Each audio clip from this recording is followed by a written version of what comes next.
Hey, Scott here. Thanks for listening to the Flyover Country podcast. I'm really excited about this week's episode.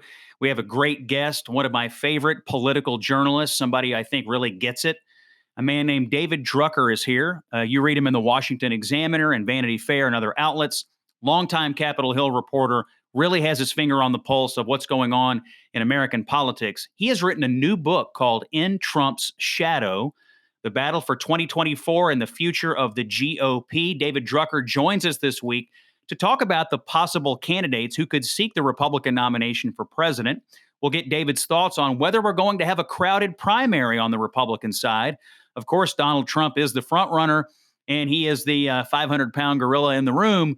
But David Drucker thinks potentially you'll have a lot of candidates challenging Trump and not necessarily ready to stand aside for the former president. We'll talk about all that, plus why David Drucker says he's drinking more bourbon than water these days, and what is his favorite bourbon since we're coming to you live from Kentucky. All that and a whole lot more with David Drucker from the Washington Examiner this week on Flyover Country with Scott Jennings.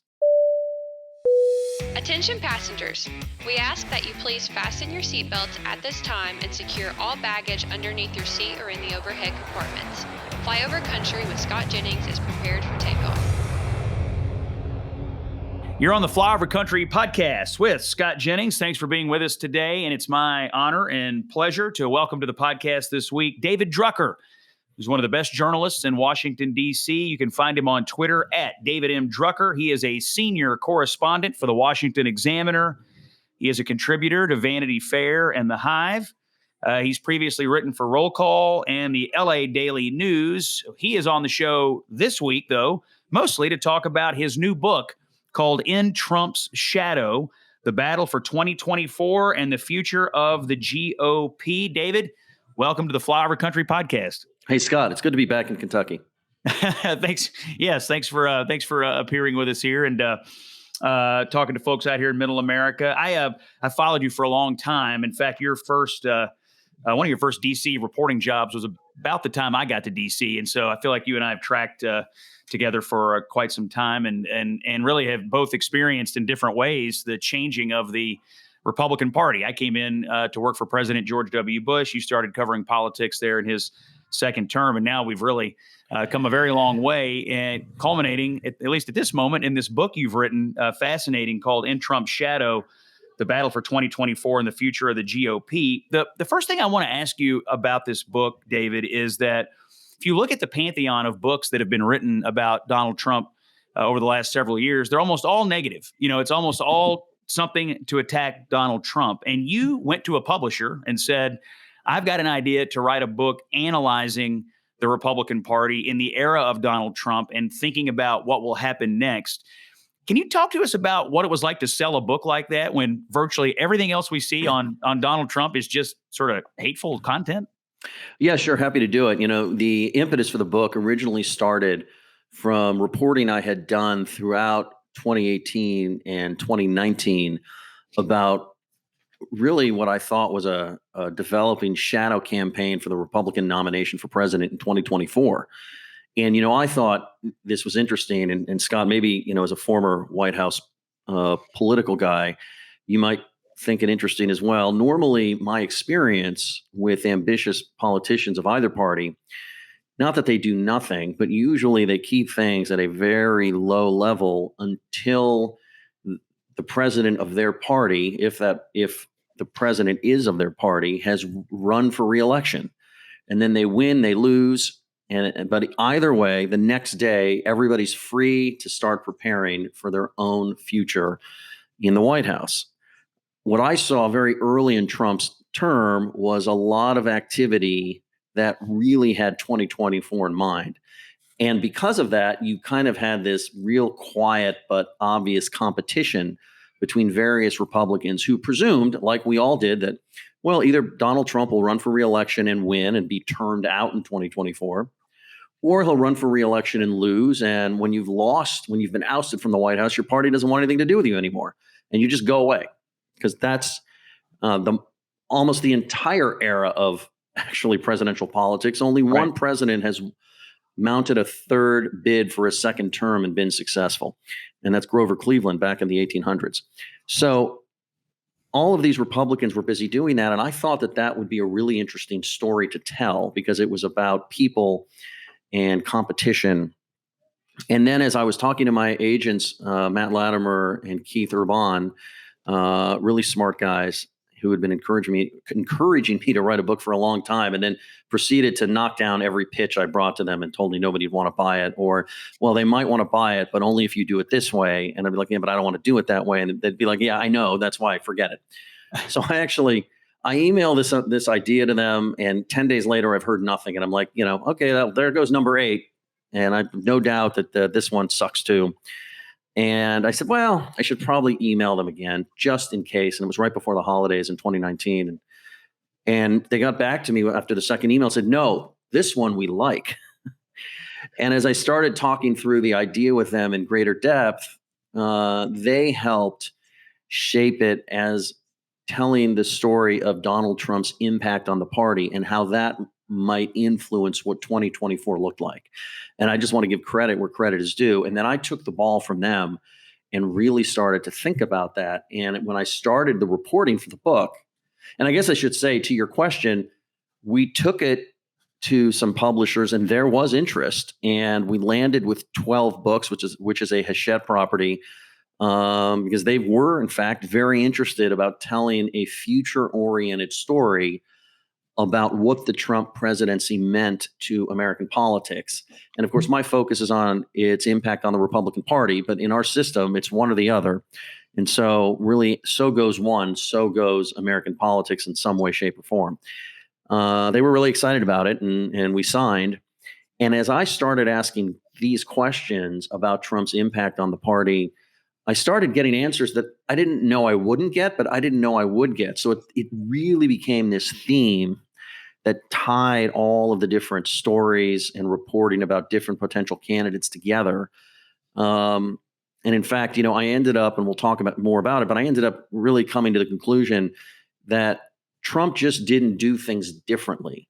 That even though not everybody in the party does act like him or will say things like him and act like him, he really does represent a generational break with the Reagan era of Republican politics. And I think that that's what 2024 is going to reflect, whether or not he's a candidate. Well, and let's talk about that last point you made about Trump's style of republicanism. It's not really policy based, and I think this is the sort of, I think the people who comment on our politics today are still stuck in the old paradigm of describing things as conservative or liberal, and I just don't think Trump adheres to those labels. His politics is more performative. It's more emotive. It's more cultural. It's more in the moment, and it's not grounded because he read, 18, magazine articles about some policy topic, and that's how he formed an opinion. It's really sort of an emotional, visceral kind of politics. Now, on some days that may lead him to say something that we would consider to be traditionally a conservative position. But on other days, say at the end of his term in December, it may lead him to align himself with Chuck Schumer and Nancy Pelosi on the size of the stimulus checks. And so I'm wondering, in the interviews you've had with the potential other 2024 Republican candidates, do you think that they get that's where more people are today? And do you think they have the innate talent to pull it off? Because it's not easy to do. And if you try to fake it, I think people smell it from a mile away. Yeah, it's a really interesting thing. I do think they get it, actually. And let me even go deeper in exploring your question. What I tried to do in Trump's Shadow is bring everything back to the Republican voter, right? Because so much of Trump's strength in the Republican Party is based on his relationship with voters. So much of what often looks like fear of Trump among Republicans in Washington isn't actually fear of Trump. It's fear of their own voters who they fear like Trump more than them, and therefore they do not want to get into a tiff with Trump for that reason. I get asked all the time, why won't they just stand up to him? And what I really try and explain is it's not him they don't want to stand up to. It's their own voters that they don't want to give the bird to. Mm-hmm. But really interesting here, often from voters, what I will hear is, well, you people in Washington don't get it. Or, especially if I'm talking to some committed Republican voters, the Republican establishment, this, that, and the other, and they don't get it. Well, what I found over the past 4 or 5 years is they actually do get it. And I don't say this to defend them. I say this because as I started asking questions about what it would take to be successful in 2024, and I started asking these questions before November 3rd or 2nd of 2020, whatever date that was last year. It's hard to keep track. Before Trump had lost re-election, I was asking this question. And I said, do you need to be right on guns? Do you need to be right on abortion? Do you need to be right on taxes or whatever the case may be? China? Well, you have to be right on all those issues because you just can't. There are certain issues you can't be heterodox on in a Republican primary. But what Republican strategists inside the establishment, outside the establishment, and everywhere in between told me is you need to channel Trump's attitude. Yeah. That what Republican voters want more than anything is somebody who they think is really fighting for them and fighting for them hard against Democrats, against reporters, against a man on the street they've never heard of, against moderate Republicans, against ex-presidents. I mean, the list goes on. And so Republicans inside the party that do this for a living understand where their voters are. They don't always like it, but they get it. And that has been one of the biggest impacts that Trump has had on the party is attitudinally this idea that, Republican voters really want a fighter. And to your point, Scott, as a close ally of President Trump told me when I was talking to him In Trump's Shadow, you better do it in a way that's authentic. Yeah. Because if you just try and imitate Trump, I'm old enough to remember a great impressionist by the name of Rich Little, who literally just could impersonate almost to a T anyone. Or if you're a little younger, also my age, maybe you're thinking of Dana Carvey and his George H.W. Bush impression. But I mean, if you do that, voters are going to say, but you're not Trump. You're trying to snow us. So you need to do it in a way that voters are going to interpret as authentic. They're not interested in a statesman. They're not interested in an idea man. I mean, it's not that those things don't matter, but first and foremost, you've got to fight. And part of the reason is Trump won re-election, won the presidency in 2016, being exactly who he is. And so Republican primary voters think this can work. They have seen it work. And it's also why, for many Republicans, it's okay with them if Trump punches down and gets in the mud and doesn't act presidential, because it's a signal to them that he's fighting for them. If you'd been going to Lincoln Day dinners or Republican events for the last 20 years, like you have and like I have, you probably would have heard over and over and over again during the Bush years, during the McCain campaign, during the Romney effort. When are we going to fight back against the media? How are we going to stop the media? How are we going to stop the Clintons? There's always a sense that there were larger forces out there and that our leaders, who they loved and they were going to vote for, just didn't really have a plan to obliterate the people that they truly hated. All of a sudden, Donald Trump comes along and he punches the media in the face every day. He punches, the Clinton, regime in the face every day and takes that on. And from that point forward, I'm not sure it mattered what he did, because just taking on those two institutions proved to the people that he was trying to impress that he heard them. He heard their pleas for somebody to fight. So my question to you is this.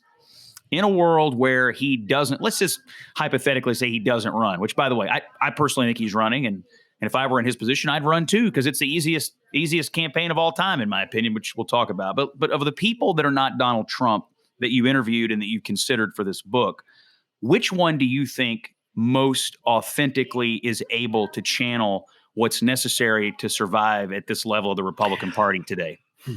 Well, it's a tough question, but I'm not going to really shrink from the question. But what I want to say is, as a political reporter, what I tried to do within Trump's Shadow is present options of possible futures built around this sort of singular thread. And I've also learned, and the Trump era should have taught us this, that oftentimes what seems like a sure thing really isn't, or what seems like it absolutely can't work ends up working. Most people that do this professionally wouldn't have thought that Trump's shtick would have worked.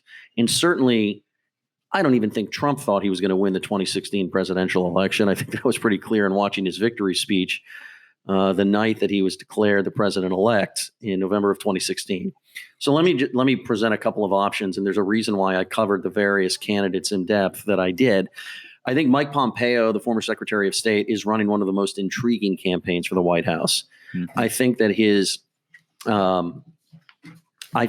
that his connections to the establishment wing of the GOP and his tenure in the Trump administration give him credibility on both wings of the party. And I've watched him in small groups and large groups show a personal warmth and a ability to give of himself that most people haven't seen in Washington. Yet at the same time, what we did see from Mike Pompeo in Washington is a very gruff, aggressive politician who was willing to mix it up with reporters and other politicians when he felt it was necessary or advantageous.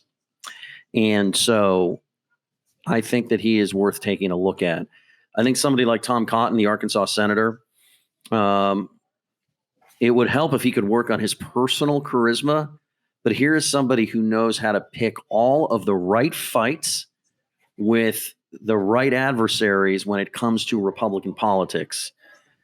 And he also has this unique ability that I really have only seen at this level in Senate Minority Leader Mitch McConnell to simply be impervious to criticism. Even Donald Trump was not impervious to criticism. I mean, it drove him nuts to no end and still does when reporters or Democrats or other Republicans criticize him. Tom Cotton cares about nobody criticizing him. And he knows how to involve himself in news stories and events that he cares about, and often in a way that has Democrats completely coming after him. So that's a very valuable skill. You know, Ted Cruz, I would just say, was probably the closest thing to Trump before Trump got into the race in 2016. Yeah, he was the 1.0 beta version of this. Yeah. The Texas senator was the runner-up in 2016. Republicans have a history of going to the runner-up the next time there's an open primary. And he knows what it takes more than anybody else who might run because of how far he got.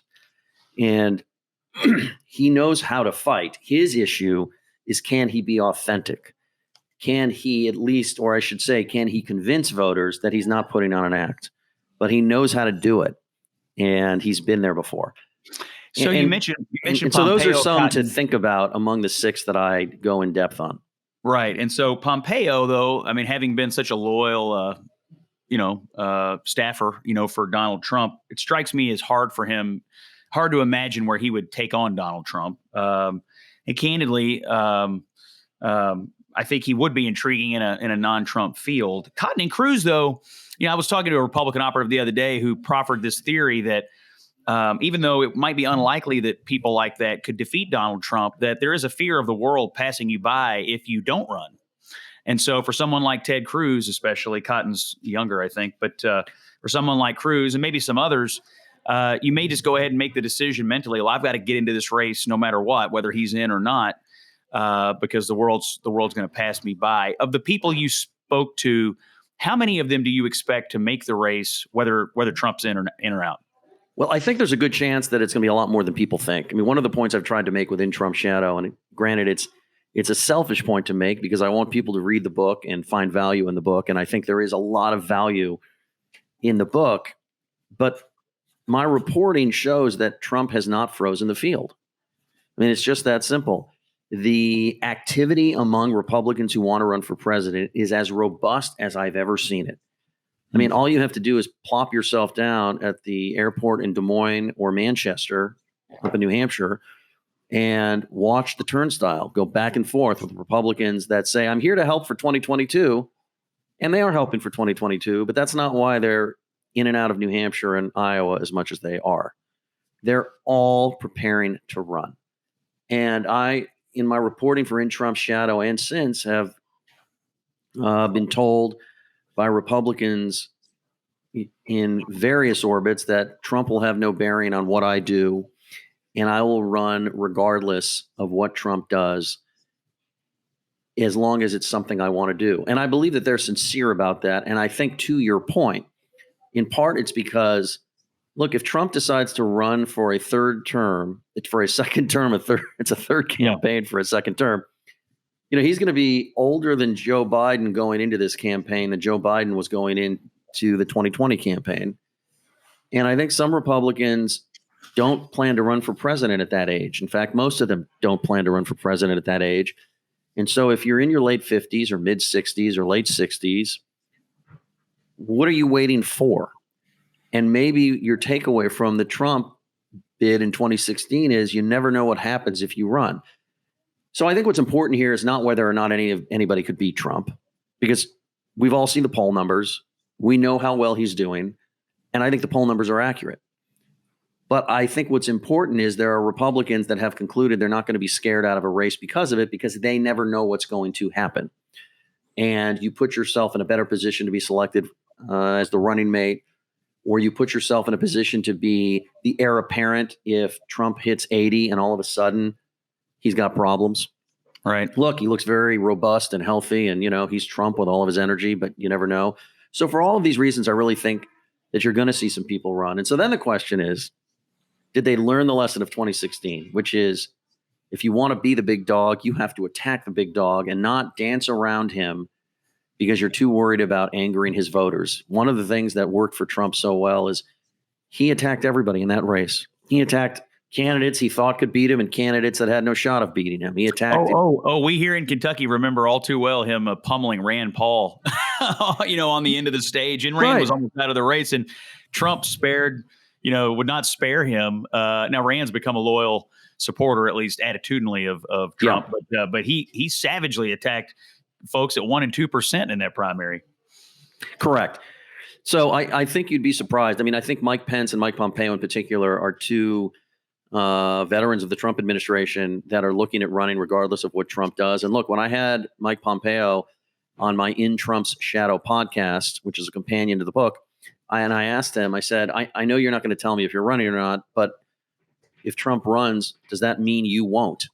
And what he told me was that if you believe you should be president because you have something unique to offer to the country at any given time, then if it matters to you who else is running, you don't have what it takes. And I think the way you interpret that is, I'll do what I want because I want to do it, and I'm not going to be scared out of the race by Trump. Clearly, they'll all make political calculations. Some won't run because of him. But I don't think that it's a fait accompli that he just clears the field and has zero competition.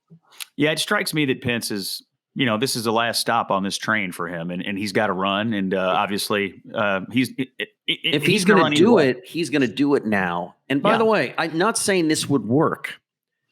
And I just want to be clear, because I understand politics. I'd like to think as well as anybody, but he does have a story to tell about standing up to Trump at risk of his own political career. And it would make for an interesting discussion when Trump attacked him for not overturning the election. And Pence said, I believe in the American Constitution. And if it means that, no Republican in America wants to vote for me, I can live with that because I had what it takes to do what was right because I was willing to fight for the Constitution. It would be an interesting debate. I think we know where most Republican voters would end up, at least, I think we know. But it still would be an interesting debate. And given where Pence is in his career, I don't see why it does him any good to wait for for 2028, and certainly not for 2032. I want to ask you about one more potential candidate before we talk about your personal interactions with former President Trump, which I found fascinating, the way you described it in the book. But that's Chris Christie. Since your book came out, the former New Jersey governor has been on something of a media blitz. He had already become a pretty heavy presence on ABC News and their Sunday shows and their election programming. But now I see him everywhere. He's doing every radio show and podcast and TV show out there. He's quite clearly running for president as someone who was a Trump supporter, a loyal Trump supporter, a friend of Donald Trump who had to part ways with him over January the 6th. What is your assessment in light of your reporting and in light of what you've seen in the last few weeks of Chris Christie's chances to take on Donald Trump and, as you say, attack the big dog in a way that could render success? Right. So Governor Christie clearly has learned the lesson of 2016, and not that he didn't attack somewhat in 2016, but, he was focused on Marco Rubio in 2016, the candidate who was always in second or third place. He was never focused on Ted Cruz or Donald Trump, the candidates that were always in first and second place. So he seems to have figured out what it takes if you're going to be successful at all. I think Chris Christie is an interesting experiment to see what happens when a Republican with some heft, and I say that politically and attitudinally, I mean, a two-term governor of New Jersey, former federal prosecutor. He has a resume. He's an established figure. He has run for president before, although he didn't get that far in 2016. It's an interesting experiment to see what kind of following and support he can develop in doing what he's doing, which is being very candid in a way that most Republicans I talk to are only privately candid. He's being very publicly candid about Trump's behavior in the post-election period and unfounded claims, I think, that the election was stolen. Doesn't mean there wasn't any fraud, but there's a difference between fraud that wouldn't have amounted to changing the outcome of the election and an outright theft. And Chris Christie has been willing to put a spotlight on Trump's claims and criticize them and talk about what he thinks it takes for the country and the party to move forward successfully. So he has all of those ingredients. And I think that he is clearly somebody that is going to run. You don't do what he's doing if you're not going to run. I interviewed him for the Texas Tribune Festival a couple months ago, and he was even more critical of Donald Trump in our interview than he has been in other interviews, saying that the president, in very stark terms, let the country down and did horrible damage to the country with his behavior and his claims, and has not minced words in his book or otherwise. So I think he's somebody to watch, and in part somebody to watch to see if he's able to have any legs with Republicans as time goes on.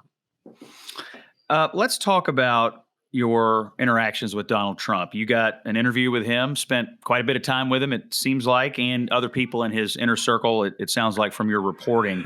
So you go down to Florida, and you have quite an experience interviewing Donald Trump. How did you find him there? Was he relaxed? Was he chomping at the bit? Kind of give us a window into Donald Trump's attitude at this moment as he sort of has to sit back and wait, for this next race to start. Yeah, my interview with Trump for In Trump Shadow was really fascinating. He's a very different person in person, away from the cameras, than he is in front of the cameras or in front of a crowd at a rally. He's very cordial. He's very welcoming. I mean, it's not surprising that here's somebody who was a hospitality executive for most of his life. Do you need anything to drink? Can I show you around? How are you feeling? How was your flight in? Have you seen Palm Beach? It's really blowing up here. The shopping's amazing. And then, he finally gets around to, okay, so what's your book about? And I'm like, well, it's about you. And, his eyes light up. I mean, he knows the book's about him because he knows that's why I'm there, but his eyes light up. And, all right, shoot. And so, what I tried to do with my interview with Donald Trump is different. Was somewhat different than what I do for a living every day as a reporter. As a reporter every day, when I'm interviewing political figures, I want to find out what they're thinking and what they're planning to do. But a lot of times I feel it is my part of my job to challenge them in a fair way. So I come up with a list of fair and challenging devil's advocate-like questions that have nothing to do with what I might personally believe.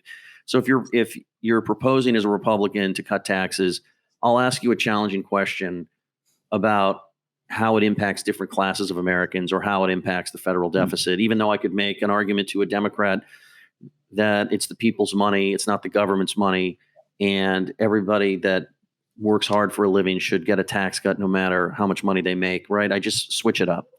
But with Donald Trump for In Trump Shadow, I wanted to try and get inside his head, find out why he does what he does, so I could try and tell the story of how this generational break with the Reagan era of Republican politics had unfolded, and to try and paint a picture of what 2024 could look like, whether he runs or not, because even if he doesn't run, we can all bet he'll be very involved. And so I just tried to ask him questions about, I asked him this one question about 2016, and I said, look, when you launched your campaign, you were more hawkish on immigration than most Republicans, and you were definitely, he doesn't like this term, but I think it's a fair term, more protectionist on trade than any Republican. Right. I said, did you have an intuitive feel that this would work, that that's what voters wanted, and you knew something everybody else didn't? Or given that you had held these positions for about 40 years, and then he's like, yeah, I'd been saying this I'm like, I know.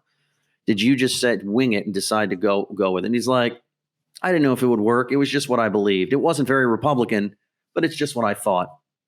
So here Trump is telling me, rather than bragging that he knew something everybody else didn't, that he just decided to say what he thought. And lo and behold, it worked. And I thought that was a very candid moment. I also asked him what he thought his biggest impact on the party was. And he told me, I think I taught Republicans how to fight. And he's like, and it's funny because he recalled the 2012 presidential election between Barack Obama and Mitt Romney. And he's like, Mitt Romney lost, but he just concedes right away. What did he do that for? It's like, and so you start to have this window into how he approaches things. And then throughout the interview, and this is where you do get a little bit of your own private Trump rally. I would ask him questions, and I never had to get around to asking him what he thinks of other Republicans, because he just interjects what he thinks. I'd ask him a question, I don't know, about, the Abraham Accords, and he'd say, Liz Cheney's a psycho, total warmonger. And then I'd ask him a question, I don't even remember what the question was. And he tells me Pat Toomey's a stupid person. Mitt Romney couldn't get elected dog catcher. I will say he complained. I mean, this was a recurring theme. About once every 20 minutes or so, he complained about Mitch McConnell. Yeah. Just out of nowhere, over. And like everybody else, like Liz Cheney got 2 complaints separately. Everybody else got 1 complaint. But Mitch McConnell got 5 complaints. I mean, I think the theory I have on his obsession with McConnell is that McConnell won't respond. And it strikes me that Trump's personality type is such that the one thing he cannot abide is lack of attention. And he's used to people engaging with him, and he's used to mixing it up. And so if you ignore him, that is almost like the greatest insult, and therefore sets him off the most. I may be wrong, but that's how I've imagined it. Yeah, no, look, that's certainly part of it. He's this very interesting political figure in that, on the one hand, if you roll over for him, he has no respect for you. Right. And he knows exactly what you're trying to do. You're trying to assuage him. You're trying to keep him on your side.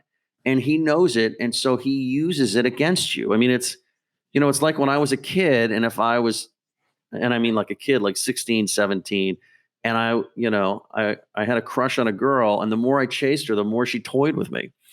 Whereas you have to learn this balance of showing that you care, but not rolling over and playing dead. At one point, he tells me, and this was an outgrowth of some of his comments on McConnell in the interview. He says, Kevin McCarthy, like he is really, basically tells me he's really committed to keeping the peace with me. He really wants, me to be happy. And I responded to him by saying, I said, Kevin McCarthy is preoccupied with keeping the peace with you. And Trump just rolls his eyes and says, I know. So let me ask you about McCarthy, because I actually think this is one of the most pressing issues for the Republican Party, given that I think it's a mortal lock that Republicans are going to take the House. He is in line to be Speaker of the House, except for the possibility that Donald Trump decides between now and then maybe Kevin McCarthy isn't the right guy, and he works against him. Did you get a feeling for how Trump will treat McCarthy if the situation comes to pass that Republicans have the majority and are about to elect a speaker? So I tend to think that the way McCarthy is engaging Trump, and I write about this in the chapter about Trump and his family, that he's not going to try and undermine McCarthy's bid for Speaker. So one of the things that McCarthy did as the Republican leader in the 2020 cycle is constantly engage with Donald Trump on House races and political strategy and messaging. And in fact, was one of the progenitors of the teletown hall where Trump would get on the phone in these various districts and do like a 5-minute, candidate X is great. We got to reelect or elect X candidate. And so he has tried to keep Trump engaged in the same way. And his thinking is that the more he engages Trump, then the less Trump freelances, and possibly freelances in a way that is detrimental to Republican prospects for winning back the House, as great as those prospects are with just a 5-seat majority and Biden's approval numbers in the tank. And he continues to engage with Trump. And so even though Trump will complain at times, I'm sure, and even though I wouldn't be surprised if they had disagreements at times, and McCarthy is not always, I don't mean about the January 6th stuff, by the way, like they have had disagreements about messaging and political strategy. I know that they had a deep disagreement about the former president's approach to mail-in and absentee voting in 2020. Right. McCarthy was a big proponent of it, urged the president to just get on board, adopt it, and encourage Republicans to vote any way they felt comfortable. So they will disagree at times, and McCarthy will voice his opinion at times. So because of McCarthy's approach, even though he gets criticized and sometimes looks like he's trying a little bit too hard, given the way Trump makes everybody squirm, I think what that means is if Republicans win the House majority, and I agree with you, it's more likely than not, I don't see where Donald Trump feels compelled to undermine McCarthy's bid for Speaker or choose another horse. And I would also say, and we've seen this in the Senate, where the former president keeps encouraging Senate Republicans to oust Mitch McConnell as leader, and they keep ignoring him because, one, nobody else wants the job, and two, they know he's the best equipped for the job based on who is available at the moment. It's not that they won't roll, because Mitch McConnell won't serve forever and ever and ever, but there's a reason why they ignore him, because this is internal conference politics, and they like their leadership team, and they at least like Mitch McConnell there, and they like the job he's doing. I think there are a lot of Republicans that McCarthy has relationships with. And look, the House Freedom Caucus, which is closely aligned with Donald Trump, and this new wing of Trumpy conservatives like Marjorie Taylor Greene and Matt Gaetz and Lauren Boebert, they're always going to be troublemakers. But they would be troublemakers without Trump. I don't think at the end of the day that McCarthy is going to have too difficult a time whipping 218 votes to win the Speaker's gavel, unless, I mean, is there an unless? There's always an unless. I mean, if they only win 219 seats after the great expectations for how the dozens of seats they should win in a midterm cycle with a Democratic president with low approval ratings, et cetera, et cetera, et cetera. Sure, there are always caveats, but they win a healthy number of seats. And you'll have a group of maybe up to a dozen, and everybody will be like, can you believe it? And he didn't get every vote, but he'll still be the Speaker. The question is, because I think McCarthy is a great political tactician with a lot of political sense. And there's a reason why he's the leader. He's very good at establishing relationships across the conference. And he's a likable guy, and he's a good fundraiser. Once you are the Speaker of a House majority with Joe Biden in the White House, you are still ultimately going to have to compromise, either with a Senate where the majority party, which I think will probably be the Republican Party, is not going to have 60 votes, and with a Democratic president. I mean, if for no other reason, to keep the lights on, to fund the government, you're going to have to, you're going to want to fund the military.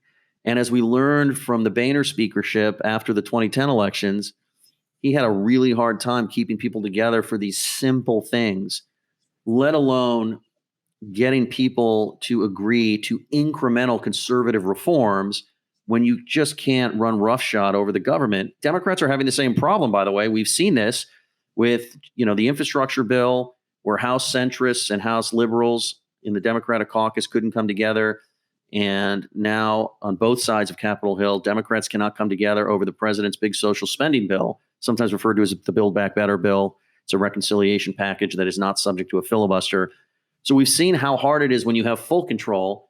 It's that much harder when you don't have full control, and yet you have members in your conference that think you're supposed to be able to do whatever you want, whenever you want, and you have voters who listen to them. That is going to be McCarthy's challenge. And my assumption is he'll be able to mollify most of the conference and most Republican voters nationally, frankly, by just launching massive numbers of investigations of the Biden administration. You're more optimistic than I am in terms of whether or not you're capable of mollifying voters. I think that will make voters happy, and if you didn't do it, you'd, especially in light of Donald Trump's impeachment and where the base is, you'd have a lot of angry Republicans. And so that's the easiest thing to do. But you're still going to have to break bread with Joe Biden and compromise with him. I think that they'll be given some latitude to do that as long as they're holding Biden accountable. And the thing about Biden's record so far is that there's plenty on which he needs to be held accountable. That would be the average Republican view, whether it's Afghanistan or inflation or anything else. I think the Republicans will have such a menu of things to discuss that it may be that they'll be given some latitude. I'm a glass half full kind of guy. Look, I think Joe Biden is looking forward to the day that he has to deal with a majority Republican Congress, because dealing with a majority Democratic Congress has been a nightmare. And at least he could pay homage to the campaign he ran in 2020, which is that we're going to have a return to normalcy, and, I'm a deal we're maker. going to reduce the extremism in Washington. And when he has to compromise with Republicans, he can turn to Democrats on the Hill and say, well, what do you want me to do? You guys don't have the votes. Yeah, there were a lot of people who were positing before the Georgia runoffs that it would be better if Republicans had won those seats to give Biden the cover he needed to be the moderate deal maker he promised to be. And that didn't happen. And now we see the mess he's in. Let me ask you a couple more questions about Donald Trump. You interviewed him. He obviously seemed like he enjoyed the conversation based on your reporting. Has he followed up with you since the book has come out? And are you keeping in touch with him for other reporting? Well, I'm keeping in touch with members of his team for other reporting. I have not heard positive or negative from Donald Trump, which I'm sort of disappointed by, because if he liked the book, it would generate a certain number of sales. And if he hated the book, it would generate a certain number of sales. So, by hitting this sweet spot, apparently, where I think I offer a good critical assessment of aspects of the Trump era and Trump the politician, but also focus, as you noted, on a forward-looking book about what all of this has meant to the future of the Republican Party, I'm apparently not hostile enough nor praiseworthy enough, nor friendly enough to have elicited a comeback from Trump, which as a journalist is what you want. But, when you're looking at book sales, and the book's doing great, and I'm happy, but, you realize these things can go viral if you make the right person happy or the wrong person angry. I was fascinated by something Jonathan Karl in his book was able to find out, and that was about Trump threatening to leave the Republican Party. And was curious to know, in your conversation with him, did you sense from him any great continued attraction to being a Republican? I mean, Carl's reporting was that he threatened to literally leave the party. And a lot of people think about this, from time to time. What was your sense of him on his own personal view of his affiliation with the party, given that he wasn't a Republican for a chunk of his life? Well, my sense, and he told me that the idea that he volunteered, if I remember this correctly, that the idea that he would leave the Republican Party was preposterous, and he had no plans to do it and wouldn't want to do it. And in some portions of our interview, talked very affectionately about the Republican Party and how he made it bigger and better and stronger and all of that. But I asked him, I report on this anecdote, in Trump's shadow, at the beginning, sometime in the beginning of the 2020 election cycle, the top staff of the National Republican Senatorial Committee, which is the Senate GOP campaign arm, the official committee of Senate Republicans for their political efforts, they decided to schedule a meeting with the top officials of the Trump campaign so they could all just talk about messaging and strategy and, where are you going to be and what are you doing? And let's all be on the same page. Let's make sure we know each other so we can help each other, because we'll sink or swim together, right? I mean, it's standard politics.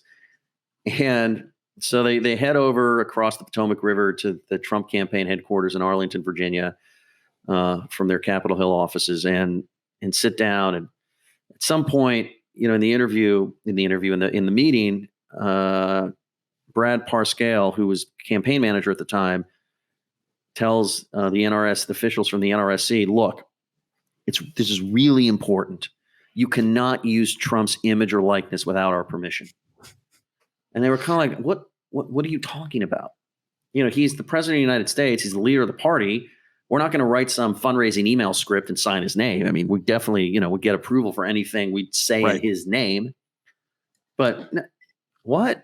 And they went on and on about this. And then after Trump left the White House, he issued a new directive to the NRSC and the National Republican Congressional Committee, the House campaign arm, said, you need my permission to use my likeness and my image and likeness. And of course, they ignored him in 2020, and they're ignoring him now. But I asked Trump, why do you care? And I said, you're the president, the former president, and you're the leader, and you're a public figure. He's like, because I don't like all Republicans, and I don't think they do a good job. And so I don't want them all using my image.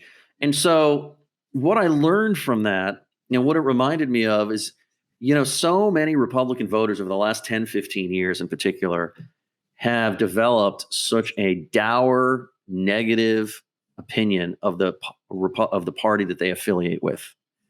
Right? I mean, that's why the surest way to success in a Republican primary, pre-Trump in particular, but still in a way, is to say that you're against the Republican establishment. All those leaders, they're all evil, right? That's why reporters love to ask, Republican candidates for office, well, will you vote for McCarthy for speaker? Or would you support McConnell for leader? Right. Because either way, it's news. Oh, they're in with the establishment, or look, they're not in with the, it's a whole thing. And Trump shares their contempt. He channels their contempt. He's like, I'm just like you. This party's a piece of crap. Yeah, it's horrible. It's why Trump he is the establishment. He was elected president of the United States. I'm sorry, that makes you the establishment. And yet throughout his presidency, he was like a barstool commentator. He was like, can you believe how horrible this party is?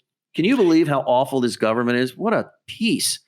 Yeah, you're running the government, sir. I mean, it's a federal democracy and a republic. And, we have Congress and we have the courts. And, you can't just say anything like you're the CEO. But why does he do it? Well, partly because that's just who he is. But why do Republican voters love it? Because they're like, exactly.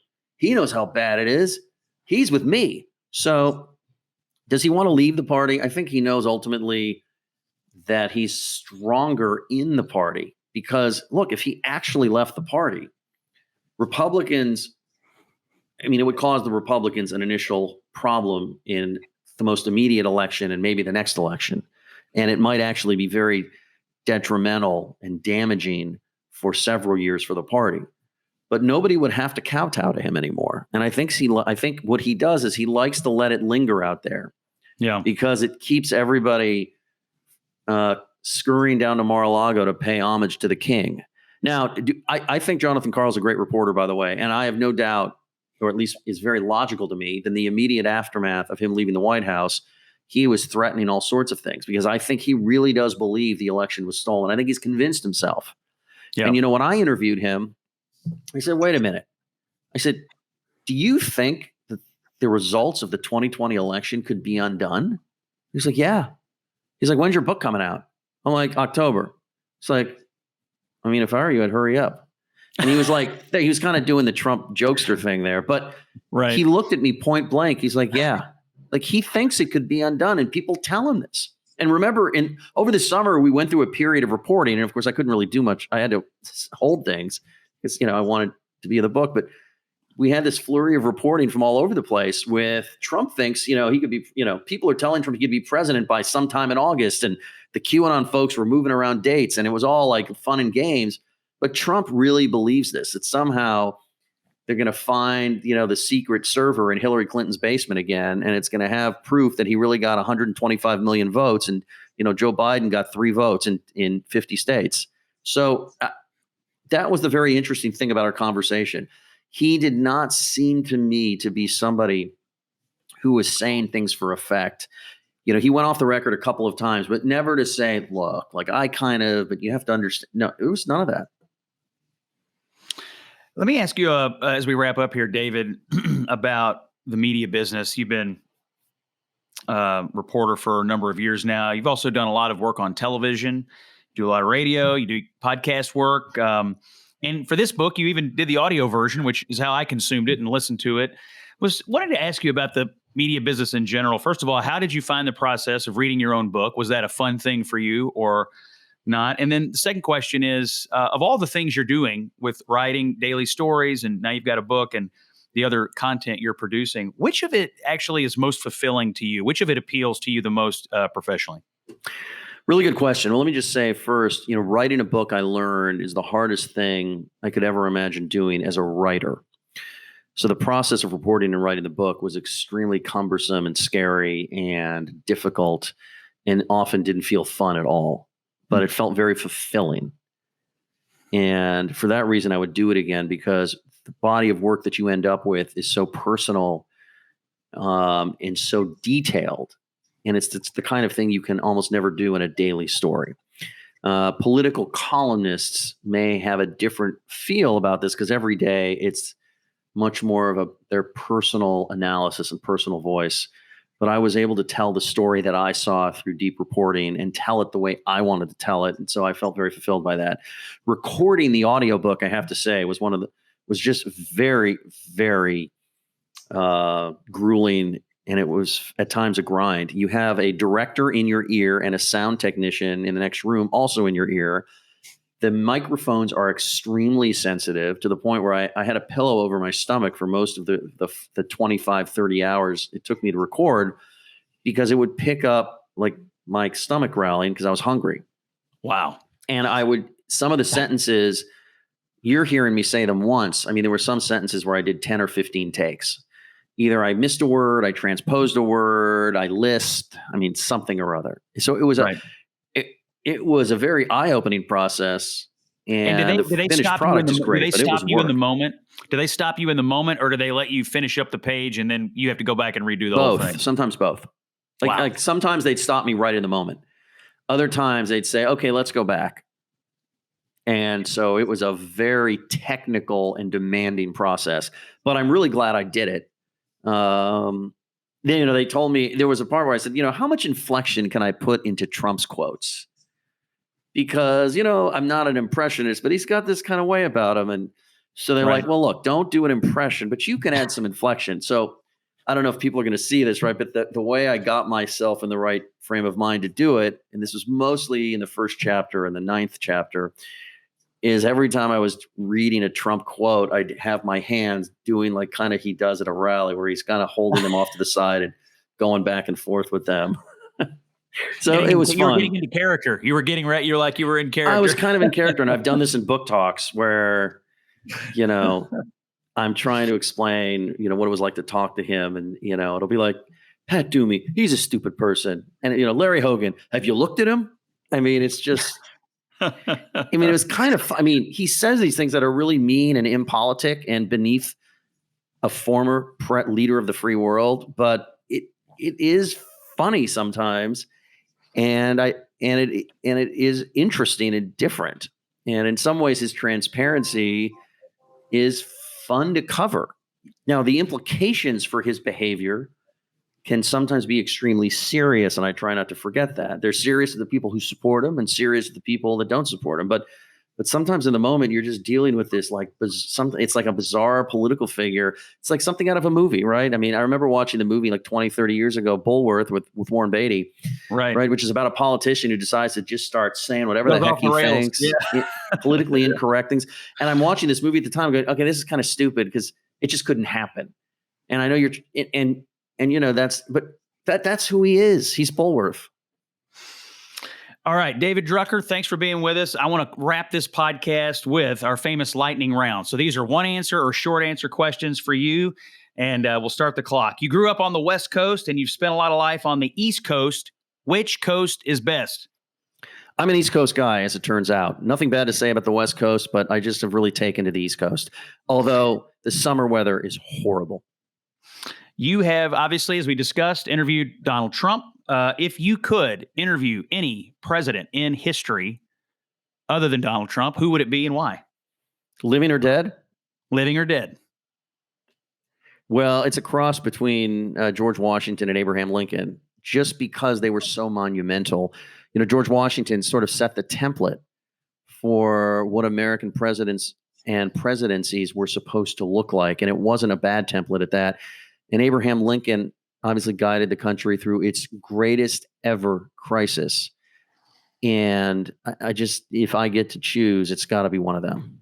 All right. Donald Trump recently made a joke about Mitch McConnell and called him the old crow, which Mitch McConnell says is a great compliment because that's the name of the bourbon that Henry Clay loved.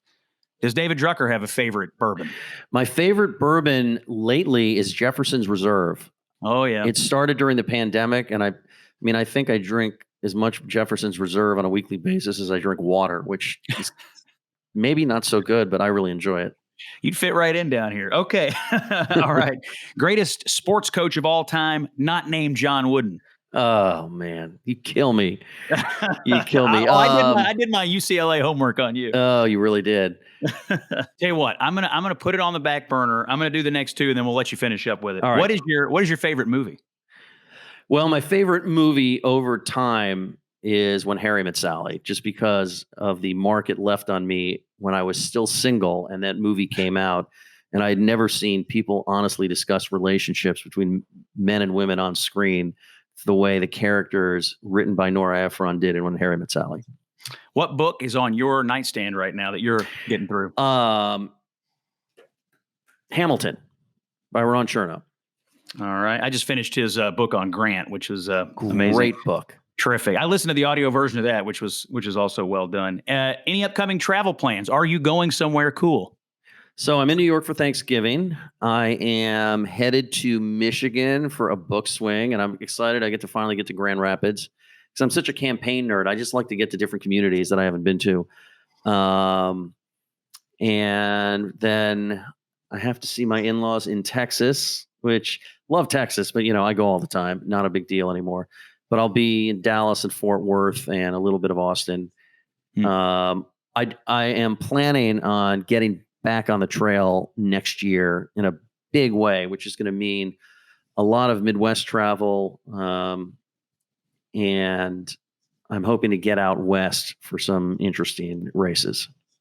And finally, we'll come back to it. You got to have a non-wooden coach, somebody. Well, look, the greatest coach of all time, when I'm not allowed to choose the man with 10 national championships, including 7 in a row for the school that I'm a diehard and a graduate of, is really difficult. And so then I'm just kind of searching here for another coach. It could be a football coach, could be a baseball coach, could be your high school track coach. You play sports in high school? I did play sports in high school. I remembered his name. I didn't even have to think. So I'm going to go with Al Skates, who won more than a dozen national championships as coach of the UCLA men's volleyball team. Man, you are brand loyal. David Drucker, the author of In Trump's Shadow, The Battle for 2024 and the Future of the GOP. The book is out now. You can buy it wherever you get your books. You can download the audio version, which David Drucker himself recorded. You can listen to the accompanying podcast. Again, it's called In Trump's Shadow, The Battle for 2024 and the Future of the GOP. David, you were a great guest. Thanks for being with us. Hey, thanks so much, Scott. All right, thank you. And thanks for listening to the Flyover Country podcast with Scott Jennings. Flyover Country with Scott Jennings is a production of Bluegrass Media Lab, coming to you from the heart of Middle America, Louisville, Kentucky. If you like what you heard, subscribe to Flyover Country on Apple Podcasts, Spotify, or wherever you find your favorite podcast. 5-star reviews will help us keep making the content that you love. To find my latest television hits, columns, and other commentary, go to scottjenningsky.com. And you can also find me at scottjenningsky on Twitter and Facebook. Thanks for listening, and talk to you soon. Ladies and gentlemen, make sure your seat backs and folding trays are in their full upright position. Cabin crew, please take your seats for landing, and thank you for choosing Flyover Country with Scott Jennings.